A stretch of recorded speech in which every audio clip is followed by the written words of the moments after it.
नमस्कार, स्वागत है आपका एबीपी न्यूज पर। मैं हूं आपके साथ शिरीन और वक्त हो गया है 24 घंटे 24 रिपोर्टर का, जहां आपके लिए लेकर आ रहे हैं 24 घंटे की बड़ी खबरों की पूरी डोज, वो भी नॉन स्टॉप। पहले देखते हैं इस शो में आगे क्या है खास। बदलापुर में बच्चियों के साथ यौन शोषण के आरोपी अक्षय शिंदे को पुलिस एनकाउंटर में मार गिराया गया। तिरुमला तिरुपति में चर्बी वाले प्रसाद के मामले की जांच अब एसआईटी करेगी। तिरुपति के लड्डू विवाद की आंच अब उत्तर प्रदेश तक पहुंच गई है। हरियाणा कांग्रेस में सुलह सफाई की कवायद। इनके अलावा और भी खबरें होंगी, लेकिन सबसे पहले आज की बड़ी खबर।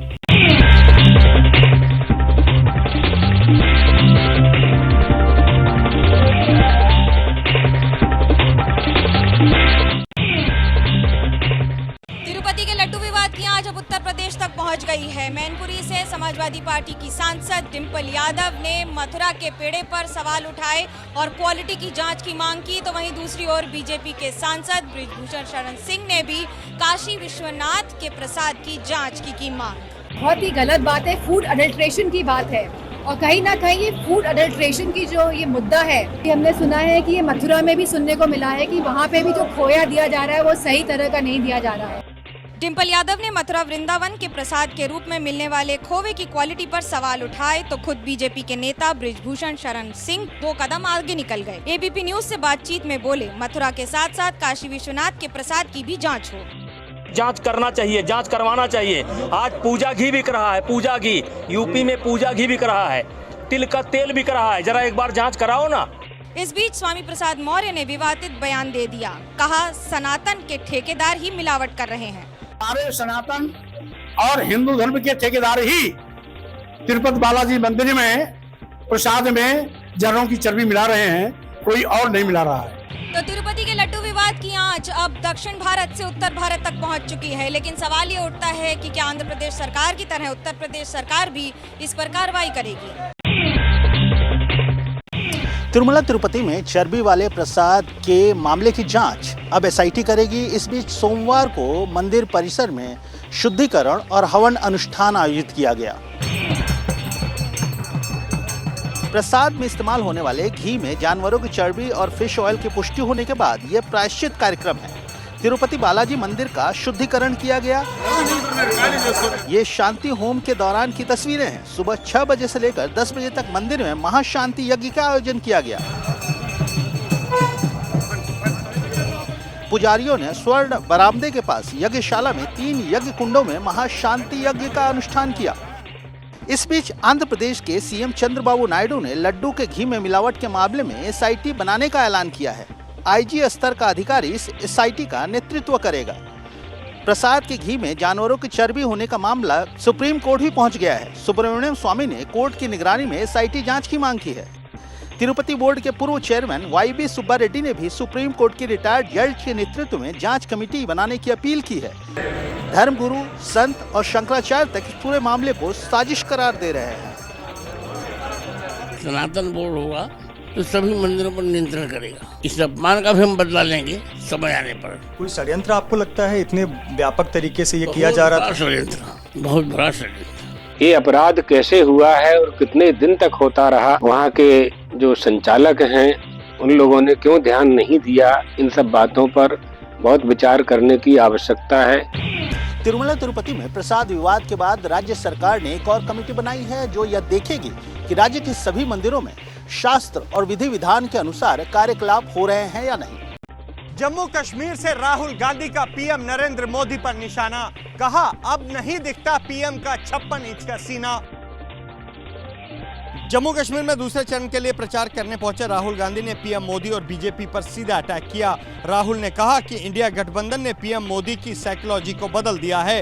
अब इंडिया गठबंधन ने, कांग्रेस पार्टी ने नरेंद्र मोदी जी की जो साइकोलॉजी है उसको तोड़ दिया है, बदल दिया। तो वो जो पहले नरेंद्र मोदी थे वो अब नरेंद्र मोदी नहीं रहे हैं। राहुल गांधी ने पहले जम्मू के सुरनकोट और फिर श्रीनगर के शालटेंग में रैली की। सुरनकोट की रैली में राहुल के साथ फारूक अब्दुल्ला भी शामिल थे। हालांकि श्रीनगर में राहुल के साथ नेशनल कॉन्फ्रेंस नेता नहीं दिखे। श्रीनगर में राहुल गांधी ने जम्मू कश्मीर को पूर्ण राज्य का दर्जा वापस दिलाने की बात कही। एक स्टेट के लोगों से उनका हक छीनकर उन्हें यूनियन टेरिटरी में बदला गया। तो मैं आपको गारंटी करके कह रहा हूँ, हम आपको आपका स्टेटहुड वापस देंगे।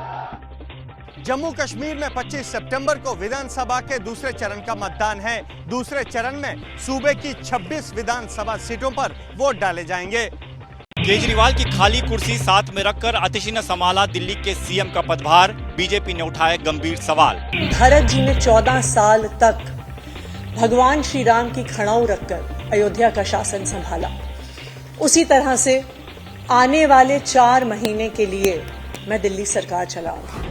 आज आतिशी ने दिल्ली सचिवालय में कुछ इसी अंदाज में दिल्ली के सीएम का पदभार संभाला। छोटी कुर्सी पर आतिशी बैठी, बड़ी कुर्सी खाली रही। आम आदमी पार्टी के नेताओं ने कहा यह अपने नेता के प्रति श्रद्धा का प्रदर्शन है। कानूनी तौर पर कोई प्रावधान नहीं है, श्रद्धा है, जो उनका विश्वास है, जो उनकी सोच है, उसको उन्होंने उसके माध्यम से सबके सामने रखा है। खाली कुर्सी की तस्वीर और श्रद्धा के प्रदर्शन वाली इस सोच पर बीजेपी ने सवाल उठाए। अमित मालवीय ने आतिशी को दिल्ली का मनमोहन सिंह बताया तो बीजेपी के दूसरे नेताओं ने इसे लोकतंत्र और संविधान का अपमान करार दिया। देश और राज्य संविधान से चलते हैं, ये चमचागिरी से नहीं चलते, और ये चमचागिरी की पराकाष्ठा है। आतिशी ने एक बार फिर जता दिया कि आम आदमी पार्टी में अरविंद केजरीवाल ही सबसे बड़े नेता हैं। वहीं बीजेपी ने इसे लोकतंत्र का अपमान बताकर लोगों के बीच संदेश देने की कोशिश की है कि भ्रष्टाचार के आरोपों में फंसे केजरीवाल रिमोट से दिल्ली की सरकार चला रहे हैं। हरियाणा कांग्रेस में सुलह सफाई की कवायद। दिल्ली में खरगे से मिली कुमारी सैलजा। एबीपी न्यूज से बोली, कांग्रेसी थी और रहूंगी। विधानसभा चुनाव न लड़ने से निराशा हुई। हरियाणा में टिकट बंटवारे को लेकर नाराजगी की खबरों के बीच रविवार रात कुमारी सैलजा ने कांग्रेस अध्यक्ष मल्लिकार्जुन खरगे से मुलाकात की। सूत्रों के मुताबिक मुलाकात में खरगे ने सैलजा की सभी शिकायतें सुनी। सभी शिकायतों को सुलझाने का भरोसा दिया गया। एबीपी न्यूज से बात करते हुए कुमारी सैलजा ने कहा कि नाराजगी जैसी कोई बात नहीं है, कुछ मुद्दे हैं जिन पर उन्होंने पार्टी से बात की है। इस बार विधानसभा का चुनाव नहीं लड़ रही, आपने खुलकर के इच्छा जाहिर की, फिर भी आपको वंचित रखा। मलाल तो नहीं, लेकिन हाँ डिसअपॉइंटमेंट तो है। इस बीच भूपेंद्र सिंह हुड्डा ने फिर कहा कि सैलजा हमारी बहन है और पार्टी में कोई नाराजगी नहीं है। भी कांग्रेस जन लगे हुए हैं कांग्रेस को मजबूत करने के लिए। सैलजा जो है हमारी बहन, जो वरिष्ठ नेता है। सैलजा की नाराजगी के अटकलों के बीच कांग्रेस अध्यक्ष मल्लिकार्जुन खरगे आज अंबाला और करनाल की रैलियों में नहीं पहुंचे। कांग्रेस नेताओं के मुताबिक खराब सेहत के कारण खरगे इन रैलियों में नहीं पहुंच पाए। वहीं रणदीप सुरजेवाला ने एक्स पर पोस्ट कर कहा कि कुमारी सैलजा 26 सितंबर को नरवाना में रैली करेंगी। टिकट बंटवारे में हुड्डा कैंप के दबदबे और अपने करीबियों को टिकट न मिलने से कुमारी सैलजा नाराज हैं। दलित समाज से आने वाली कुमारी सैलजा की नाराजगी चुनावों में कांग्रेस को भारी पड़ सकती है। मंडी से सांसद कंगना रनौत के बयान पर हिमाचल प्रदेश में विवाद। कंगना ने कहा हिमाचल सरकार कर्ज लेती है और सोनिया गांधी की गोद में डाल देती है। विक्रमादित्य सिंह बोले, करेंगे मानहानि का केस। किस तरह से हिमाचल को बर्बाद किया जाए उसकी जैसा लगता है कोई साजिश या रणनीति बनाई हो।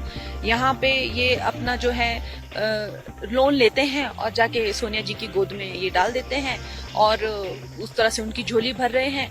तो बिल्कुल खोखला हिमाचल को कर दिया है। हिमाचल प्रदेश की आर्थिक बदहाली के लिए कांग्रेस को जिम्मेदार ठहराने के लिए कंगना रनौत ने ऐसा बयान दे दिया जिस पर विवाद हो रहा है। सोनिया गांधी पर दिए गए कंगना के बयान को लेकर कांग्रेस अब कोर्ट जाने की तैयारी में है। एमपी जो कि एक बहुत बड़ा कद्दावर नेता होता, उसके मुंह से ऐसी शब्दावली निकले, ऐसी बयानबाजी निकले, ये हमारे लिए दुर्भाग्य की बात है। वो इसके बारे में एक हफ्ते में दस्तावेज प्रोड्यूस करे कि किस बेसिस पे उन्होंने ये बयान सोनिया गांधी जी के बारे में दिया है। अगर वो एक हफ्ते में नहीं देती हैं और माफ़ी नहीं मांगती है सोनिया गांधी जी से, तो हम उनके खिलाफ क्रिमिनल डेफेमेशन का केस जो है वो शिमला के अंदर करेंगे। हिमाचल प्रदेश में आर्थिक संकट के कारण सितंबर में सरकारी कर्मचारियों को सैलरी देरी से मिली थी। बीजेपी सूबे के खराब आर्थिक हालात के लिए सुक्खू सरकार को घेर रही है। झारखंड विधानसभा चुनाव को लेकर बीजेपी ने तैयारियां तेज कर दी हैं। एनडीए में सीट शेयरिंग को लेकर दिल्ली में हुई अहम बैठक। झारखंड में विधानसभा की कुल 81 सीटें हैं। बीजेपी कम से कम 70 सीटों पर चुनाव लड़ने की तैयारी में है। 11 सीटें जेडीयू और आजसू को देना चाहती है। इसी को लेकर दिल्ली में केंद्रीय गृह मंत्री अमित शाह के साथ आजसू प्रमुख सुदेश महतो की अहम मीटिंग हुई। 1 घंटे तक चली मीटिंग में सीट शेयरिंग पर चर्चा हुई। सूत्रों ने बताया कि आजसू 13 सीटों पर चुनाव लड़ना चाहती है। बीजेपी 9 से 10 सीट देने को तैयार है। जेडीयू 5 सीट पर दावा कर रही है। बीजेपी 1 सीट देने का मन बना रही है। कई सीटें ऐसी हैं जहां दोनों ही पार्टियों ने दावा ठोका है। माना जा रहा है कि आज सुप्रमुख और गृह मंत्री अमित शाह के बीच अगले हफ्ते फिर मीटिंग हो सकती है, जिसमें सीट शेयरिंग पर फाइनल मुहर लग सकती है। झारखंड में अगले 1-2 महीने में हो सकते हैं विधानसभा चुनाव। मुख्य चुनाव आयुक्त की अगुवाई में टीम झारखंड पहुंची। बिहार के कुछ इलाकों में मुसीबत का सबब बनी है गंगा में आई बाढ़। जहां एक तरफ मुंगेर में पुल बह गया, वहीं दूसरी तरफ बेगूसराय में मंडरा रहा है बाढ़ का खतरा। सड़क के इस तरफ के लोग इस तरफ ही रह गए और उस तरफ के लोग उस तरफ। बीच में रौद्र रूप में बह रही नदी को पार करने का कोई साधन नहीं। मुंगेर जिले के हरिणमार और खगड़िया जिले के गोगरी को जोड़ने वाला बिचड़ी पुल गंगा में बह गया, जिसकी वजह से दोनों तरफ आवाजाही ठप हो गई। आलम यह है कि लोग जान जोखिम में डालकर रस्सी की मदद से पार पाने की कोशिश में हैं, लेकिन खतरे बड़े हैं। यहाँ पीडब्ल्यूडी ने 2005 में पुल बनाया था, अब उसका नामो निशान नहीं बचा। उधर बेगूसराय में भी गंगा नदी के उफान ने कई घरों की जल समाधि ले ली। खासकर मटिहानी इलाके में बाढ़ का पानी आने के बाद किनारे बने कई घर गंगा नदी में समा गए। एसडीआरएफ की टीम मुंगेर जिले के कुछ इलाकों में राहत बचाव के लिए पहुंची थी, लेकिन पुल टूट जाने के बाद रेस्क्यू टीम खुद ही फंस गई। कर्नाटक के मैसूर में एक सनसनीखेज हादसा सीसीटीवी कैमरे में कैद हुआ है। एक तेज रफ्तार कार ने 2 बाइक्स को रौंद दिया। पहले मोटरसाइकिल को पीछे से टक्कर मारी, फिर उसके आगे चल रही स्कूटी को रौंद दिया। सड़क पर कोहराम मच गया। सड़क पर घायल पड़ी एक महिला चीखती चिल्लाती रही। इस दर्दनाक हादसे में उसके 5 साल के बच्चे की उसी की आंखों के सामने मौत हो गई। ये दिल दहला देने वाला हादसा हुआ कर्नाटक के मैसूरू जिले के इलाबाका इलाके में। सीसीटीवी फुटेज देखकर साफ पता चल रहा है कि गलती कार ड्राइवर की है, जिसकी लापरवाही से एक मां के सामने ही उसके बच्चे की जान चली गई। मैसूर पुलिस ने मुकदमा दर्ज कर लिया है, जिसमें सीसीटीवी फुटेज काफी अहम सबूत है।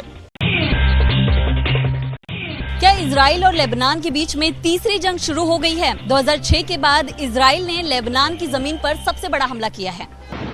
जब तक 150 रॉकेट की गूंज दुनिया में सुनाई देती, तब तक इजराइल ने हिजबुल्लाह के ठिकानों पर 18 साल का अब तक का सबसे भीषण हमला कर दिया। साउथ लेबनान में एक साथ कई जगहों को टारगेट किया। हमले के बाद सिर्फ और सिर्फ धुएं का बादल नजर आया। इजरायली डिफेंस फोर्स ने पहले ही कह दिया था कि उत्तरी इलाके में अपने लोगों को बसाने के लिए किसी भी हद तक जाएंगे। शायद इसी के बाद इजराइल ने हद पार कर दी। साउथ लेबनान में यातेर बिंत जबेल इलाकों में हवाई हमले किए गए। इजराइल के ये हमले इसलिए हुए क्योंकि रविवार रात हिजबुल्लाह ने नॉर्थ इजराइल पर इतना बारूद बरसाया कि पहली बार इजराइल को भी मानना पड़ा कि हिजबुल्लाह के रॉकेट उसके इलाकों पर गिरे हैं। रॉकेट कैसे छोड़े गए, इसका वीडियो जारी किया गया।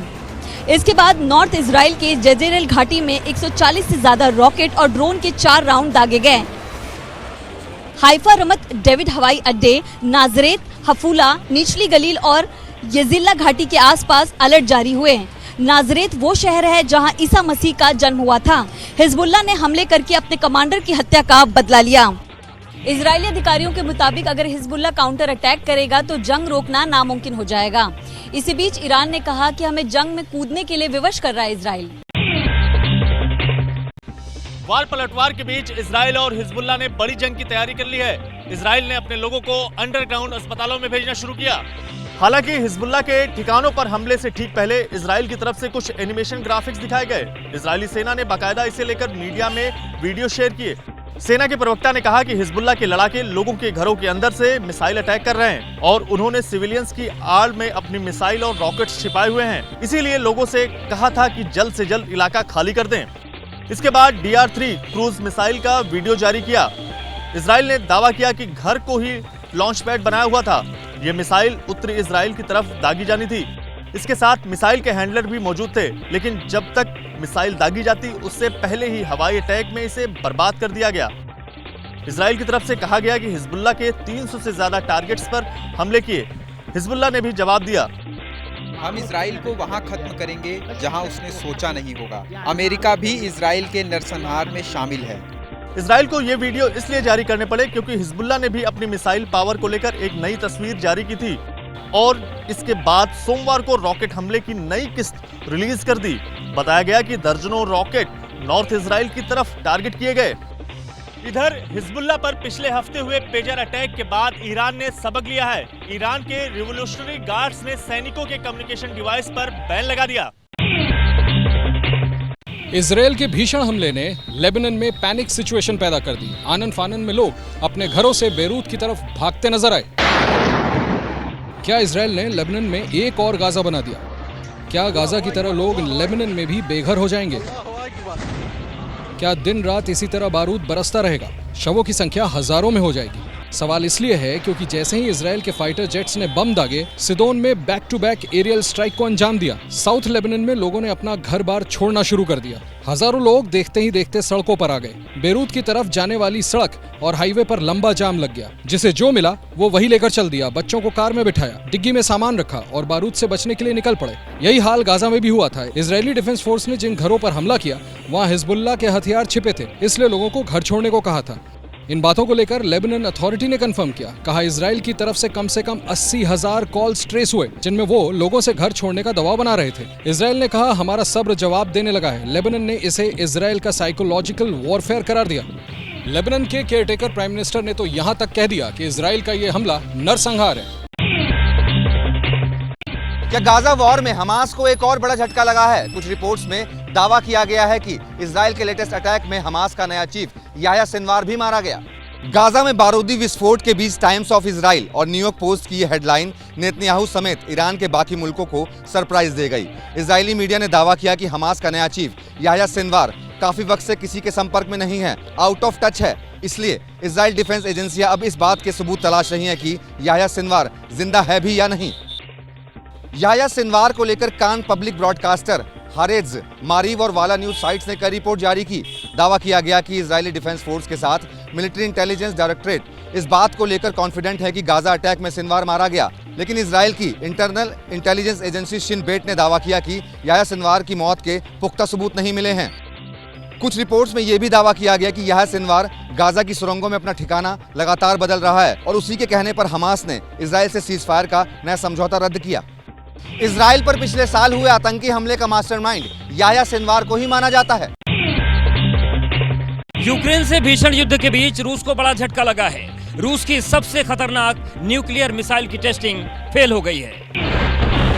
21 सितंबर को रूस ने अर्खानजस्क में RS-28 सरमत मिसाइल का टेस्ट किया था। रूस ने टेस्ट के नतीजे तो नहीं बताए, लेकिन दावा किया जा रहा है कि मिसाइल का परीक्षण नाकाम रहा। ऐसा इसलिए क्योंकि सैटेलाइट तस्वीरों में टेस्टिंग वाली जगह पर भीषण गड्ढा नजर आ रहा है। रूस की RS-28 सरमत इंटरकॉन्टिनेंटल बैलिस्टिक मिसाइल है। मिसाइल की रेंज 18,000 किलोमीटर है। मिसाइल एक साथ 10 से ज्यादा न्यूक्लियर वॉरहेड ले जाने में सक्षम है। मिसाइल का कुल वजन 200 टन से ज्यादा है, जिसमें 178 टन तो सिर्फ फ्यूल होता है। अमेरिका और पश्चिमी मीडिया ने रूस की सबसे खतरनाक न्यूक्लियर मिसाइल को शैतान नाम दिया है। रूस ने सरमत इंटरकॉन्टिनेंटल बैलिस्टिक मिसाइल को पहली बार 20 अप्रैल 2022 को लॉन्च किया था। बताया जाता है कि ये चौथी बार है जब बैलिस्टिक मिसाइल की टेस्टिंग फेल हुई है। रूस यूक्रेन वॉर को लेकर यूक्रेन के राष्ट्रपति का बयान, अमेरिका पहुंच के कहा अगले कुछ महीने निर्णायक साबित होंगे। जिस वक्त जेलेंस्की पेंसिल्वेनिया में हथियार की फैक्ट्री का दौरा कर रहे थे, पुतिन की आर्मी पर बरसने वाले गोले बारूद, उस दौरान रूस की मिसाइलें और टैंक्स यूक्रेन के अलग अलग शहरों पर कहर बरपा रहे थे। द कीव इंडिपेंडेंट की रिपोर्ट के मुताबिक इस बार रूस ने ज़पोरिज़िया न्यूक्लियर प्लांट के बाद अटैक किया, जिसमें दर्जन भर से ज्यादा लोग घायल हो गए। हालांकि रूस का कहना है कि उसने एक बार फिर कुर्स्क, डोनेत्स्क समेत अलग इलाकों में यूक्रेनी सेना को भारी नुकसान पहुंचाया है। यूक्रेन वॉर को लेकर यूरोप की लाइन क्लियर है। फ्रांस के राष्ट्रपति मैक्रो ने भी कह दिया कि रूस के साथ रिश्तों पर दोबारा से गौर करना होगा। वहीं नीदरलैंड ने कहा कि पेट्रियट एयर डिफेंस सिस्टम के लिए रडार दिया जा चुका है। इसके अलावा यूक्रेन को 3 लॉन्चर्स और दिए जाएंगे। लेकिन कुर्स्क को लेकर यूक्रेन और यूरोप दोनों खामोश हैं। वहीं रूस लगातार कह रहा है कि 6 अगस्त के बाद से अभी तक यूक्रेनी सेना को सबसे ज्यादा वही चोटें पहुंचाई। उसके 16,400 सैनिक मार गिराए, 120 से ज्यादा टैंकर्स बर्बाद कर दिए गए। इस बीच न्यूक्लियर टेस्ट को लेकर रूस के डिप्टी फॉरेन मिनिस्टर का बड़ा बयान सामने आया। कहा रूस के परमाणु नीति में कोई बदलाव नहीं होगा। भारत के वांटेड जाकिर नाइक को पाकिस्तान से आया बुलावा।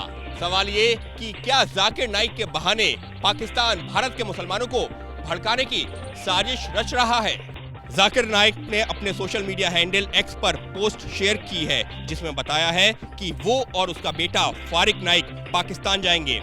जाकिर का दौरा 5 अक्टूबर को कराची से शुरू होगा और 20 अक्टूबर को इस्लामाबाद में खत्म होगा। जाकिर नाइक भारत में एक वांछित भगोड़ा है जो 2016 से मलेशिया में रह रहा है। जाकिर नाइक पर भारत में मनी लॉन्ड्रिंग और भड़काऊ भाषण देने को लेकर UAPA के तहत केस दर्ज किया गया था। जाकिर नाइक ऐसे वक्त में पाकिस्तान जा रहा है जब उसने कुछ दिन पहले ही वक्फ बिल को लेकर भारत में मुसलमानों को भड़काने की कोशिश की थी। कराची में जाकिर नाइक का कार्यक्रम मोहम्मद अली जिन्ना की समाधि के सामने स्थित बागे कायद में होगा। यूपी के सुल्तानपुर डकैती कांड में एसटीएफ ने किया एक और एनकाउंटर। 1 लाख का इनामिया अनुज प्रताप सिंह उन्नाव में मारा गया। एसटीएफ ने उन्नाव पुलिस के साथ मिलकर अनुज प्रताप का एनकाउंटर किया। पुलिस का कहना है कि आरोपी अनुज ने एसटीएफ के सिपाही पर फायरिंग की थी। जवाबी फायरिंग में वो ढेर हो गया। पुलिस का दावा है कि मौके से एक पिस्टल और 3 जिंदा कारतूस और चांदी के गहने से भरा एक बैग भी बरामद हुआ। बदमाश 1 लाख का इनामी अपराधी था। वह सुल्तानपुर में हुई डकैती की घटना में वांछित चल रहा था। 2 पिस्टल, 7 खोखा कारतूस, 3 जिंदा कारतूस तथा एक बैग बरामद हुआ है। पुलिस का दावा है कि अनुज प्रताप उन 5 डकैतों में शामिल था जिन्होंने सुल्तानपुर के ज्वेलरी शोरूम में घुसकर डकैती डाली और असलहा लहराते फरार हो गए थे। लेकिन अनुज के एनकाउंटर पर उसके घर वालों ने पुलिस पर सवाल उठाए। पुलिस की वर्दी दी गई है तो उसका गलत फायदा न उठाएं। जिसके ऊपर 36 केस है उसका भी इनकाउंटर करवा दे। अगर इसमें 15 लोग शामिल हैं, 14 लोग शामिल हैं तो सबका इनकाउंटर होना चाहिए। 40 केस है उनका इनकाउंटर नहीं हो रहा। जिसके पास 1-2 केस है उनका इनकाउंटर किया जा रहा है। सरकार की मर्जी है, जो मर्जी हो सरकार कराए। सुल्तानपुर एनकाउंटर पर पहले से ही सियासी तकरार चल रही है। इस मामले में एक आरोपी मंगेश यादव का एनकाउंटर हो चुका है, जिस पर तभी से सियासी बहस छिड़ गई है। सुल्तानपुर डकैती कांड के कनेक्शन में उन्नाव में हुआ एनकाउंटर भी सियासी सवालों में घिर गया है। सीएम योगी बोले किसी माफिया को फिर सिर उठाने का मौका नहीं मिलेगा। एक डकैती कांड और उस पर 2 आरोपियों के एनकाउंटर, जिसमें पहले मंगेश यादव मारा गया और अब ढेर हुआ अनुज प्रताप सिंह। एक आरोपी यादव, दूसरा आरोपी राजपूत। यूपी में जुर्म को जाति से जोड़कर जो सियासत हो रही थी वो अब बड़े अपराधी और छोटे अपराधी पर आ गई। जिन पे 30-30, 40-40 मुकदमे हैं, जो गैंगों को लीड करने वाले हैं, वो तो पुलिस की बाकायदा सरेंडर करके जेल में आराम कर रहे हैं। और ये छोटे मोटे अपराधी यहीं घूम रहे हैं 30 किलोमीटर के आसपास कि हमको मार दो। सरकार कोई जाति देख करके इनकाउंटर नहीं करती है। जो अपराधी है, अपराधी की कोई जाति नहीं होती है। अगर अपराधी अपराध करेगा तो उसकी सजा दी है सरकार ने। एक के बाद एक एनकाउंटर को लेकर उठ रहे सवालों के बीच जवाब देने की बारी सीएम योगी आदित्यनाथ की थी। बोले, ये लोग समाज को लड़ाते हैं, जाति का नंगा खेल खेलते हैं। ये वही लोग हैं जो माफिया और बड़े बड़े अपराधियों, दुर्दांत अपराधियों के सामने पहले गिड़गड़ाते थे, नाक रगड़ते थे। यूपी के सुल्तानपुर में ज्वेलर्स के यहाँ 28 अगस्त को डकैती पड़ी थी, जो सीसीटीवी कैमरे में कैद हो गई। सुराग तलाशते हुए पुलिस और एसटीएफ तभी से आरोपियों के पीछे पड़ी है। महाराष्ट्र के ठाणे से बड़ी खबर। बदलापुर में बच्चियों के साथ यौन शोषण के आरोपी अक्षय शिंदे को पुलिस एनकाउंटर में मार गिराया गया। अक्षय शिंदे को तलोजा जेल से पुलिस एक दूसरे मामले में गिरफ्तार कर ले जा रही थी। ट्रांजिट रिमांड के लिए ले जाते वक्त अक्षय ने अपने बगल में बैठे पुलिस कर्मी की रिवॉल्वर छीनकर फायरिंग कर दी। पुलिस ने जवाबी कार्रवाई में गोली चलाई। गोली अक्षय को लगी। अस्पताल में डॉक्टरों ने अक्षय को मृत घोषित कर दिया। बदलापुर में आरोपी था तो उसको तपास के लिए ला रहे थे और उस दरमियान उसने एपीआई नीलेश मोरे इसके ऊपर फायरिंग की। पुलिस ने उसके बचाव के लिए ये कार्यवाही की है। अगस्त में बदलापुर के एक स्कूल में बच्चियों के साथ यौन शोषण का मामला सामने आया था। किंडरगार्टन में पढ़ने वाली 3 और 4 साल की 2 बच्चियों का यौन शोषण किया गया था। अक्षय शिंदे पर बच्चियों के यौन शोषण का आरोप था। मामले को लेकर मुंबई से लेकर ठाणे में जबरदस्त प्रदर्शन भी हुआ था। इसके बाद सरकार एक्शन में आई थी। इस मामले की जांच एसआईटी कर रही है। इतना ही नहीं, इस मामले की सुनवाई स्वतः संज्ञान के बाद बॉम्बे हाई कोर्ट में भी चल रही है। बदलापुर यौन शोषण मामले के आरोपी अक्षय शिंदे की पुलिस एनकाउंटर में मौत पर विपक्ष द्वारा सवाल उठाए गए हैं। महाराष्ट्र विधानसभा में नेता विपक्ष विजय वडेट्टीवार ने इस मामले की न्यायिक जांच की मांग की है। जहानाबाद में सीएम नीतीश कुमार के कार्यक्रम में आरजेडी और सीपीआईएमएल के विधायकों से धक्का मुक्की। सुरक्षा कर्मियों ने सीएम के पास जाने से रोका। सीएम नीतीश कुमार जहानाबाद को विकास की सौगात देने पहुंचे थे। कार्यक्रम में स्थानीय सांसद और विधायकों को भी बुलाया गया था। सीएम जब योजनाओं का उद्घाटन कर रहे थे तब मौके पर मौजूद सीपीआईएमएल के विधायक रामबली यादव सीएम के पास जाने की कोशिश करते हैं, लेकिन सुरक्षाकर्मी उन्हें सीएम के पास जाने से रोक देते हैं। कोई पीछे से कहता भी है कि ये विधायक हैं, लेकिन तब भी सुरक्षाकर्मी नहीं सुनते। इससे पहले सीएम जब जहानाबाद पहुंचे थे तो उनके स्वागत के लिए आरजेडी के विधायक कृष्ण मोहन और सुदय यादव आगे जा रहे थे, तब उन्हें भी सुरक्षा कर्मियों ने रोक दिया। सुदय यादव सुरक्षा कर्मियों को बताते भी हैं कि वो विधायक हैं, लेकिन सुरक्षा कर्मी उनकी बात नहीं सुनते। सीएम जब विकास कार्यों का निरीक्षण कर रहे थे तब भी दोनों विधायकों को सीएम के पास जाने से रोक दिया गया था। दोनों विधायक सीएम को इलाके के डेवलपमेंट वर्क से जुड़ा ज्ञापन सौंपना चाहते थे। इससे पहले आरा में सीएम के कार्यक्रम में सीपीआईएमएल के सांसद सुदामा प्रसाद के साथ बदसलूकी हुई थी। कल से 2 दिन के लिए महाराष्ट्र के दौरे पर अमित शाह भाजपा कार्यकर्ताओं से करेंगे मुलाकात। तो सीट शेयरिंग को लेकर अमित शाह एकनाथ शिंदे और अजित पवार से करेंगे चर्चा। दौरे के पहले दिन अमित शाह नागपुर और छत्रपति संभाजीनगर में बीजेपी कार्यकर्ताओं से मुलाकात करेंगे। दूसरे दिन अमित शाह नासिक और कोल्हापुर जाएंगे। 2 दिन के दौरे पर अमित शाह एकनाथ शिंदे और अजित पवार के साथ भी बैठक करेंगे। बैठक में महायुति के बीच सीट शेयरिंग की चर्चा होगी। शाह के दौरे पर पहले शरद पवार गुट के विधायक रोहित पवार के करीबी मधुकर रालेभात बीजेपी में शामिल हो गए। इसी बीच राज ठाकरे ने सीएम एकनाथ शिंदे के सरकारी आवास पर पहुंचकर उनसे मुलाकात की। राज ठाकरे 26, 27 और 28 सितंबर को अमरावती और नासिक का दौरा करेंगे। चुनाव तैयारी में जुटी एकनाथ शिंदे वाली शिवसेना ने धर्म जागरण यात्रा निकालने का ऐलान किया है। सांसद और सीएम एकनाथ शिंदे के बेटे डॉक्टर श्रीकांत शिंदे के नेतृत्व में होने वाली इस यात्रा की शुरुआत कोल्हापुर के अंबाबाई देवस्थान से होगी। महायुति में शामिल पार्टियां महाराष्ट्र में चुनाव के पहले ही अपने सीट शेयरिंग का फॉर्मूला अंतिम करना चाहती है। ऐसे में अमित शाह अगर महाराष्ट्र के दौरे पे आते हैं तो सीट शेयरिंग की बात आगे बढ़ जाती है। हरियाणा के रण में दिग्गजों का प्रचार। टोहाना और जगाधरी में अमित शाह ने की रैली। अरविंद केजरीवाल ने मंडी डबवाली में किया रोड शो। हरियाणा में तीसरी बार सरकार बनाने के लिए बीजेपी ने पूरी ताकत झोंक दी है। आज गृह मंत्री अमित शाह ने टोकाना और जगाधरी में रैली। शाह ने कांग्रेस पर निशाना साधा और कहा कि बीजेपी ने हरियाणा में करप्शन और गुंडागर्दी को खत्म किया है। हरियाणा में एक सरकार आती थी तो भ्रष्टाचार बढ़ जाता और दूसरी सरकार आती थी तो गुंडागर्दी बढ़ जाती थी। हमने भ्रष्टाचार भी समाप्त किया और गुंडागर्दी को भी समाप्त करने का काम। मंच से अमित शाह ने कांग्रेस की गुटबाजी पर तंज कसा। साथ ही अग्निवीरों को पेंशन वाली नौकरी देने का वादा भी किया। एक अनार हो और 100 बीमार हो, वहाँ चुनाव नहीं जीता जाए। बड़े हुड्डा और छोटे हुड्डा में भी लड़ाई चल रही है भाई, बाप बेटा लड़ रहा है। अरविंद केजरीवाल भी अगले 3 दिन तक हरियाणा में रहेंगे। आज केजरीवाल ने मंडी डबवाली में रोड शो किया। हरियाणा से पढ़ लिख के निकलने के बाद आपके लड़के ने, आपके छोटे भाई ने, आपके बेटे ने दिल्ली में सरकार बना ली, पंजाब में सरकार बना ली। आज लोग मेरे से पूछते हैं आपकी सरकार बन रही है क्या? मैं कहता हूँ हमारे बिना भी सरकार नहीं बन रही आज हरियाणा के अंदर। हरियाणा में चुनाव प्रचार अब तेजी पकड़ रहा है। सभी पार्टियों ने चुनावी रण में अपने अपने दिग्गजों को उतार दिया है। सूबे की 90 सीटों पर एक ही चरण में 5 अक्टूबर को वोटिंग होनी है। चाइल्ड पोर्नोग्राफी से जुड़ी सामग्री डाउनलोड करना और उसे अपने पास रखना अपराध है। सुप्रीम कोर्ट ने साफ किया है कि ऐसा करने वालों के खिलाफ पॉक्सो एक्ट के तहत कार्रवाई होगी। सुप्रीम कोर्ट ने मद्रास हाई कोर्ट के फैसले को पलटते हुए ये आदेश दिया है। हाई कोर्ट ने एक व्यक्ति के खिलाफ दर्ज केस ये कहते हुए खारिज कर दिया था कि उसने चाइल्ड पोर्नोग्राफी सिर्फ डाउनलोड किया और अपने पास रखा, लेकिन किसी और को आगे नहीं भेजा।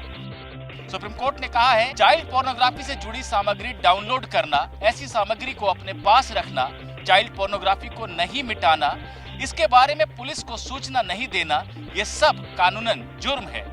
आज सुप्रीम कोर्ट ने ये कहा है कि सिर्फ उसको बच्चों की अश्लील वीडियो को डाउनलोड करके देखना जुर्म है। सुप्रीम कोर्ट ने केंद्र सरकार को सलाह दी है कि वो पॉक्सो एक्ट में बदलाव करके चाइल्ड पोर्नोग्राफी शब्द की जगह child sexually abusive and exploitative material यानी CSAEM लिखे। जब तक पॉक्सो एक्ट में बदलाव को संसद की मंजूरी नहीं मिलती तब तक के लिए एक अध्यादेश लाया जाए। सुप्रीम कोर्ट ने देश भर की अदालतों से भी कहा है कि वो भविष्य में अपने आदेशों में चाइल्ड पोर्नोग्राफी की जगह child sexually abusive and exploitative material यानी CSAEM ही लिखें। ट्रेन को डिरेल करने की साजिशें चल रही हैं या किसी की शरारत है, अब पंजाब के बठिंडा में पटरी पर लोहे के सरिया रखे हुए मिले हैं।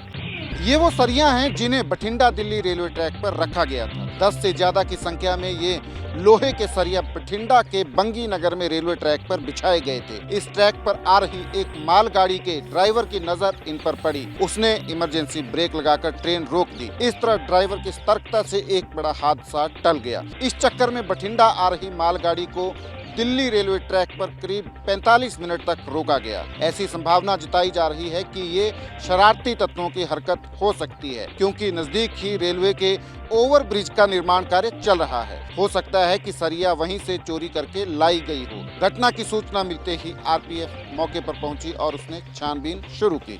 एक दिन पहले ही यूपी के कानपुर के प्रेम नगर स्टेशन के पास रेलवे ट्रैक पर एक 5 लीटर का घरेलू गैस सिलेंडर रखा हुआ मिला था। वहां भी मालगाड़ी के लोको पायलट की सतर्कता से एक हादसा होते होते बचा।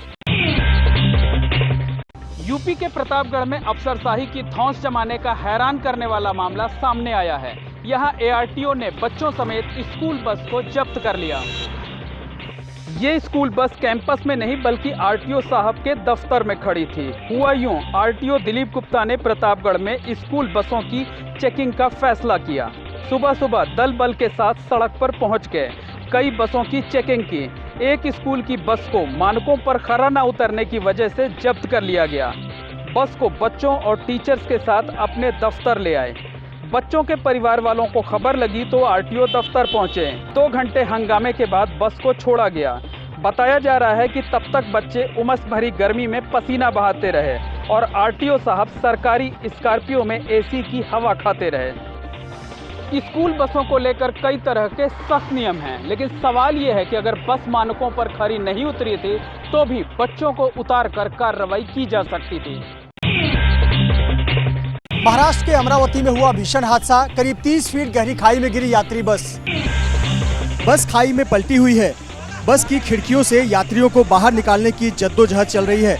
कुछ यात्री खुद ही विंडो से बाहर निकलने की कोशिश कर रहे हैं। बस के अंदर महिलाएं भी हैं, बच्चे भी हैं। लोग खिड़कियों से किसी तरह उनका हाथ खींचकर बाहर निकालने की जुगत कर रहे हैं। ये बस हादसा महाराष्ट्र के अमरावती जिले में मेलघाट में हुई। बताया जा रहा है कि पहाड़ी रास्ते पर ड्राइवर बस पर कंट्रोल नहीं रख पाया और बस खाई में जा गिरी। बस में 50 यात्री सवार थे। हादसे में सभी को चोट आई है, लेकिन गनीमत यह रही कि सभी की जान सलामत है। थम नहीं रहा संजौली मस्जिद में अवैध निर्माण का विवाद। देवभूमि संघर्ष समिति ने 28 अक्टूबर को किया प्रदर्शन का ऐलान। जेल भरो आंदोलन की भी दी चेतावनी। संजौली मस्जिद में अवैध निर्माण के खिलाफ 11 सितंबर को सड़क पर संग्राम हुआ था। अवैध निर्माण के खिलाफ सड़क पर उतरे लोगों ने हंगामा किया था। भीड़ को कंट्रोल करने के लिए पुलिस को लाठीचार्ज करना पड़ा था। सुक्खू सरकार ने विवाद को कानूनी तरीके से सुलझाने का भरोसा दिया, लेकिन मामला थमता नहीं दिख रहा है। देवभूमि संघर्ष समिति ने अब 28 सितंबर को सभी जिला केंद्र पर प्रदर्शन का ऐलान किया है कि 28 सितंबर को पूरे जिला केंद्रों पर धरना प्रदर्शन होगा। अवैध निर्माण की सुनवाई शिमला नगर निगम आयुक्त की कोर्ट में चल रही है। विरोध में उतरे संगठनों का कहना है कि 14 साल से केस कोर्ट में चल रहा है। 2023 में इसमें वक्फ बोर्ड को पक्षकार बनाया गया। इस मामले में अगली सुनवाई 5 अक्टूबर को होनी है। हम भगवान से भी प्रार्थना करेंगे सत्ता और शासक को सद्बुद्धि दे, ताकि 5 तारीख को जो भी निर्णय इस पे आए वो समाज के पक्ष में आए। ऐसा ना हो 5 तारीख के बाद पूरे हिमाचल प्रदेश में जेल भरो आंदोलन शुरू किया जाए। मस्जिद में अवैध निर्माण ध्वस्त करने के मांग के साथ ही हिमाचल में आने वाले बाहरी लोगों के खिलाफ भी सख्ती की मांग हो रही है। राजस्थान के उदयपुर में आदमखोर तेंदुए ने मचाई दहशत। तेंदुए के हमले में 3 दिन में 3 लोगों की जान चली गई। उदयपुर के गोगुंदा इलाके में आदमखोर तेंदुए को पकड़ने के लिए वन विभाग पूरी ताकत झोंक चुका है, लेकिन आदमखोर अब तक हत्थे नहीं चढ़ा, जबकि जंगल के बीचों बीच कई पिंजरे भी लगाए गए हैं। ड्रोन के जरिए तेंदुए के लोकेशन ट्रेस करने की कोशिश भी हो रही है। कुछ समय के अंतराल में ड्रोन उड़ाकर 5 से 7 किलोमीटर के दायरे में आदमखोर को ढूंढा जा रहा है। एबीपी न्यूज की टीम भी इस ऑपरेशन वाले इलाके में हर हलचल पर नजर बनाए हुए है। लोगों के मुताबिक वन विभाग समय रहते एक्शन में आता तो ये नौबत ना आती। आदमखोर तेंदुए ने जिन 3 परिवार के लोगों को अपना शिकार बनाया, वो सभी बेहद गरीब आदिवासी परिवार से हैं। वन विभाग की 10 टीमें लगातार निगरानी रख रही हैं। आदमखोर की लोकेशन ट्रेस करने के लिए सेना के ड्रोन की मदद भी ली गई है। बिहार में अवैध कब्जा हटाने गई पुलिस टीम पर लाठी डंडों के साथ तीर धनुष से भी हमला हुआ। हमले में कई पुलिसकर्मी घायल हुए। महिला सब इंस्पेक्टर के चेहरे पर भी तीर लगा। अररिया के महल गांव इलाके में करीब 18 एकड़ जमीन पर अवैध कब्जे को लेकर विवाद था। पुलिस इसी मामले में कार्रवाई करने गई थी। पुलिस की कार्रवाई से नाराज लोगों ने टीम पर हमला कर दिया। हमले में 2 पुलिसकर्मी घायल हो गए। महिला एसआई चेहरे पर आंख के नीचे तीर घुस गया। घायल पुलिसकर्मियों को पूर्णिया के अस्पताल में भर्ती कराया गया। पुलिस ने इस मामले में 25 लोगों को नामजद आरोपी बनाया है। करीब 250 से 300 अज्ञात लोगों के खिलाफ भी एफआईआर दर्ज कराई गई है। इलाके में तनाव को देखते हुए भारी पुलिस फोर्स की तैनाती की गई है। बिहार में पुलिस पर हमले बढ़े हैं। इसी साल अप्रैल में गया में जमीन विवाद का मामला सुलझाने के लिए कई महिला सिपाही की जमकर पिटाई का भी मामला सामने आया था। एक शख्स बेहोशी की हालत में मिला, मृत घोषित कर दिया गया, लेकिन पोस्टमार्टम के लिए ले जाते वक्त फिर से जिंदा हो गया। हैरान करने वाला ये मामला बिहार के नालंदा का है। बिहार शरीफ के सदर अस्पताल का यही वॉशरूम है जहां शख्स बेहोशी की हालत में फर्श पर गिरा हुआ था। सफाई कर्मी की नजर पड़ी। खबर मिलने पर पुलिस पहुंची। बाथरूम का दरवाजा तोड़ा गया। शख्स को बाहर निकाला और बिना डॉक्टरी जांच के पुलिस ने मृत घोषित कर दिया। लेकिन जैसे पोस्टमार्टम के लिए ले जाने लगे तो शख्स उठ बैठते ही बोला कि मैं जिंदा हूँ। जिंदा है। उनको उठाकर फिर इमरजेंसी में जांच कराया गया। मतलब पोस्टमार्टम के लिए ले जाने के दौरान जिंदा हो गया। ये सब है। शख्स के हड़बड़ाकर खड़े हो जाने से अफरा तफरी मच गई। कुछ लोग भूत भूत चिल्लाने लगे, लेकिन जब शख्स चिल्लाकर बोला कि मैं मरा नहीं जिंदा हूँ तो लोग संभले। पूछताछ में शख्स ने बताया कि बाथरूम में गिरा नहीं था बल्कि नशे में सो रहा था। दवा ले सर तो गिरे कैसे? शख्स का मेडिकल करवाने पर बिल्कुल फिट मिला, जिसके बाद पुलिस थाने ले गई। अस्पताल के साथ ही पुलिस पर भी सवाल है। बिना डॉक्टरों की जांच के कैसे मृत मान लिया गया? और तो और जिंदा शख्स के पोस्टमार्टम की तैयारी तक कर ली गई थी। जैसे ही घड़ी का काटा दोपहर 2:30 पे आए, बबीता जी का दिल सास बहू साजिश के लिए मचल जाए। और ये है इनकी बहू, पूरे दिन ऑफिस की टेंशन हो जाए गॉन जब ये करें अपना फेवरेट शो फ्री टाइम पे ऑन। इनकी तरह आप भी देखिए अपना फेवरेट शो अपने टाइम पर और डाउनलोड कीजिए एबीपी लाइव ऐप अपने स्मार्ट टीवी पर।